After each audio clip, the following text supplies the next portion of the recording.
Morning, কেমন আছেন সবাই? Welcome back to our channel in a brand new vlog. আমি অভি আর আপনারা দেখছেন আমার চ্যানেল অভিদিতি ক্রিয়েশন। লাস্ট কিছু ভিডিওতে আমি আপনাদের সামনে তুলে ধরেছি কলকাতা এবং তার আশপাশের বিভিন্ন মন্দির এবং মঠ। তার মধ্যে আপনারা অত্যন্তভাবে সাড়া দিয়েছেন নতুনভাবে খুলে যাওয়া সেই কালীঘাট মন্দির। যারা ভিডিওটা এখন অবধি দেখে উঠতে পারেনি তাদের জন্য আমি আমার লিঙ্কটা দিয়ে রাখলাম ডিসক্রিপশন বক্সে, অবশ্যই সেখান থেকে দেখে নেবেন যে নতুন রূপে খুলে গেছে কলকাতার কালীঘাট মন্দির।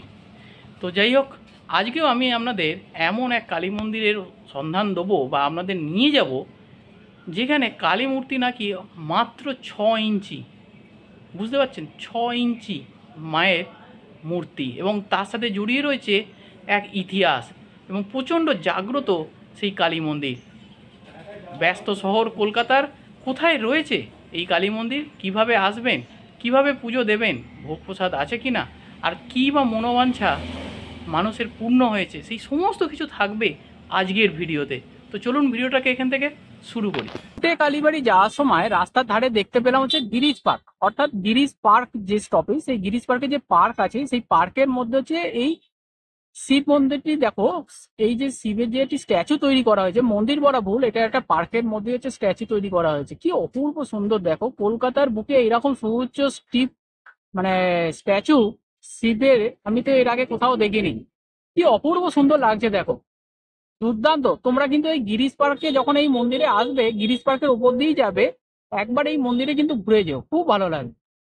গিরিশ পার্ক থেকে বিবেকানন্দ রোড ধরে তোমরা যখন সামনের দিকে হাঁটবে তখন পড়বে এই জোড়াসাঁকো কালী মন্দিরটি। তো তোমরা পুঁটেকালী যাওয়ার রাস্তাতে কিন্তু এই মন্দিরটি দর্শন করে নিতে পারো। এখানে বজরংবলী মায়ের সাথে একই মন্দিরে অবস্থান করছে, আর এখানে মাও কিন্তু দক্ষিণা কালী রূপে পূজিত হয়। তো সকালবেলায় তোমরা যখন এই মন্দিরে পুজো দিতে আসবে, এর সামনে কিন্তু তোমরা পুজো দেওয়ার ডালির দোকানও পেয়ে যাবে, সেখান থেকে পুজোর সামগ্রী তোমরা কিনে নিতে পারো। এই মন্দির দেখার পরে তোমরা রাস্তার ঠিক ডান দিকে দেখতে পাবে এই বৈকুণ্ঠনাথ টেম্পল। এক টুকরো যেন দক্ষিণ ভারত কলকাতায় উঠে এসেছে। এই ভিডিও আমার চ্যানেলে রয়েছে, তার ডেসক্রিপশান বক্সে আমি সেই ভিডিওর লিঙ্ক তোমাদের সাথে দিয়ে দেবো। যারা তোমরা এখনও এই ভিডিও দেখোনি তারা এখান থেকে দেখে নিতে পারো। এর ডিটেল ভিডিও আমার চ্যানেলেই রয়েছে। আজ থেকে প্রায় 1 বছর আগে এই ভিডিও আমি করেছিলাম, এবং ভেতরে সোনার তালগাছ রয়েছে। এই মন্দির কিন্তু অবশ্যই তোমরা দর্শন করে নিতে পারো এখান থেকে। দেখো, তোমাদের রাস্তাটা বলে দিই, সেটা হচ্ছে আমি নেমেছি হচ্ছে একদম গিরিশ পার্ক যে স্টপেজ, তোমরা গিরিশ পার্ক মেট্রোতেও আসতে পারো, বা শিয়ালদা বা হাওড়া থেকে বাস ধরে তোমরা গিরিশ পার্ক চলে আসো। গিরিশ পার্ক থেকে এই যে বিবেকানন্দ রোড যেটা ঢুকেছে, মানে এইদিকে হচ্ছে গিরিশ পার্ক, এখান থেকে বিবেকানন্দ রোড ঢুকে এসছে। এইখান থেকে তোমরা 5-7 মিনিট হাঁটলেই হচ্ছে পড়বে হচ্ছে এই শিব পুঁটে কালীতলা, যেটা প্রায় 500 বছরের পুরনো হচ্ছে কলকাতার মন্দির। আর তোমরা এদিক থেকেও আসতে পারো, বাস আসছে হাওড়া থেকে। হাওড়া থেকে যে বাসগুলো তোমাদের হচ্ছে যাচ্ছে হচ্ছে বিবেকানন্দ রোডের দিকে, সেই বাস ধরেও কিন্তু তোমরা এই পুঁটে কালীতলাতে চলে আসতে পারো। এটা অ্যাকচুয়ালি লোকেশন হচ্ছে বড়বাজার, ঠিক আছে? বড়বাজার থেকে ওয়াকিং ডিস্টেন্স। দেখো, এই হাওড়া ময়দান থেকে শ্যামবাজারের যে মিনি বাস, সেগুলো কিন্তু এখানে আসছে। তোমরা এই বাস ধরে এই পুঁটে কালীতলাতে চলে আসতে পারো।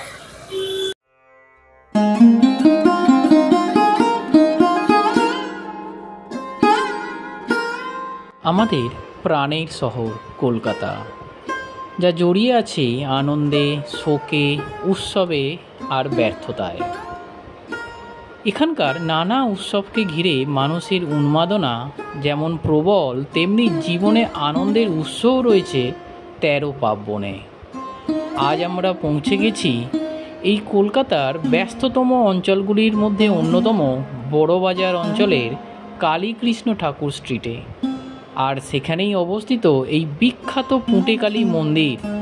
যদিও এই মন্দিরের ইতিহাস অতি প্রাচীন, শোনা যায় বহু অলৌকিক ঘটনা যা কিংবদন্তি করে রেখেছে এই মন্দিরের দেবীর মূর্তির সঙ্গে।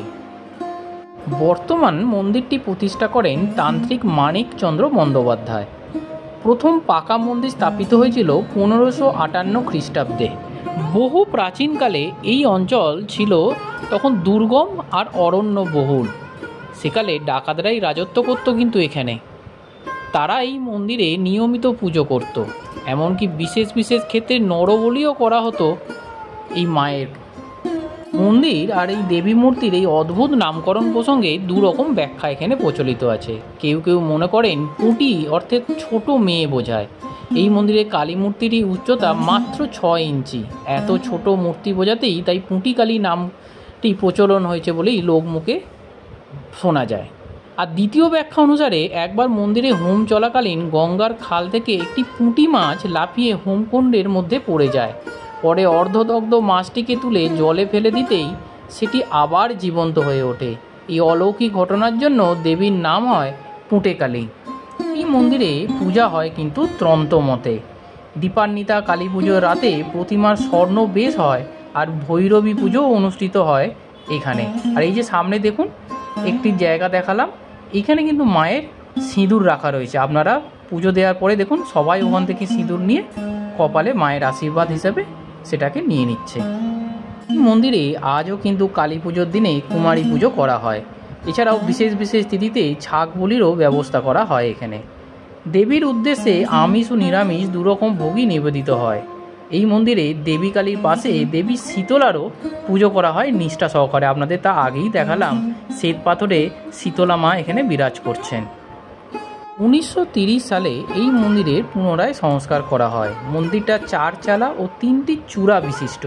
চূড়াগুলির উপর চক্র, ত্রিশূল ও পতাকারও চিহ্ন দেখা যায়। মন্দিরটার তলার একটি পাতাল কক্ষ আছে। মায়ের যে বেদি, সেই বেদির নিচে কিন্তু রয়েছে এক পাতাল কক্ষ। এই মন্দিরে তোমাদের একটা ইনফরমেশন দিয়ে দিই, সেটা হচ্ছে এই মন্দির কিন্তু সকাল 6টা থেকে দুপুর 1টা অবধি খোলা আছে এবং বিকালে হচ্ছে 4টে থেকে রাত্রি 9টা অবধি খোলা রয়েছে। তো এই মন্দিরে আসলে এই মন্দিরের আগে আমি তোমাদের দেখালাম হচ্ছে এটা হচ্ছে জোড়াসাঁকো কালীবাড়ি এবং তারপরে হচ্ছে বৈকুণ্ঠনাথ টেম্পল। এই বৈকুণ্ঠনাথ টেম্পলের ভিডিও কিন্তু আমার চ্যানেলে রয়েছে। তো একই রাস্তায় পড়বে। তো এই 3টে মন্দির কিন্তু অবশ্যই দর্শন করবে। পুঁটেকালী তো দর্শন করবেই। মায়ের রূপ কি অপূর্ব এখানে, ছোট্ট যেন বালিকা রূপে মা এখানে বিরাজমান। তো যাই হোক, এর আগে তোমরা বৈকুণ্ঠনাথ টেম্পল যে দেখবে, যেটা এক টুকরো মানে সাউথ ইন্ডিয়া বলা চলে কলকাতায়, তো সেটা তোমরা এখানে দেখতে পাবে। তো এলে একবারে এই 3টে মন্দির কিন্তু তোমরা দর্শন করে যেও। আর এখানে মায়ের যে রূপ সেটা তো তোমাদের দেখালামই। পুজোর টাইমিংও বলে দিলাম, কি করে আসবে সেটাও বলে দিলাম। এখানে কিন্তু ফটোগ্রাফি ভিডিওগ্রাফি অ্যালাউ নেই। আমি মন্দিরের পূজারীর সাথে কথা বলি, ছোট্ট ক্লিপিং তোমাদের সামনে তুলে ধরার চেষ্টা করলাম, যাতে তোমরা জানতে পারো জিনিসটা খুব ভালোভাবে এবং যাতে মায়ের কৃপা তোমরা গ্রহণ করতে পারে। সেই জন্যই হচ্ছে আজকের এই ছোট্ট নিবেদন তোমাদের কাছে।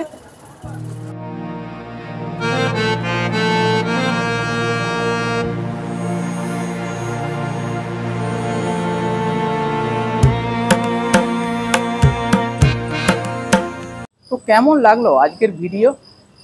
কলকাতার বুকে এরকম কত মন্দির রয়েছে, তার কতটুকুই বা আমি জানি।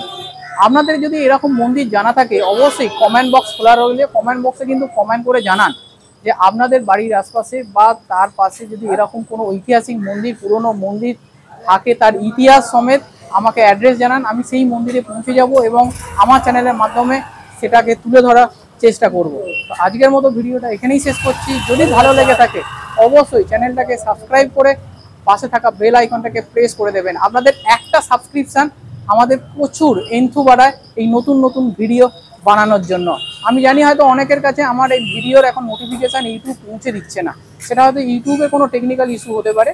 তাই অভিজিৎ ক্রিয়েশন চ্যানেল সার্চ করে প্লিজ ভিডিওটা একবার দেখে নেবেন। আমি সপ্তাহে 2টো করে ভিডিও দিই এবং বিভিন্ন জায়গায় মঠ, মন্দির, আশ্রম এইগুলো ঘুরে বেড়াচ্ছি এবং তার সন্ধান আপনাদের সামনে তুলে ধরছি। আপনারাও সাজেস্ট করতে পারেন কোন জায়গায় গিয়ে আমি ভিডিও বানাতে পারি, আমিও পৌঁছে যাব সেইখানে। তো আজকের মতো টাটা, এখানেই শেষ করছি। দেখা হচ্ছে নতুন একটা ভিডিওতে। বাই।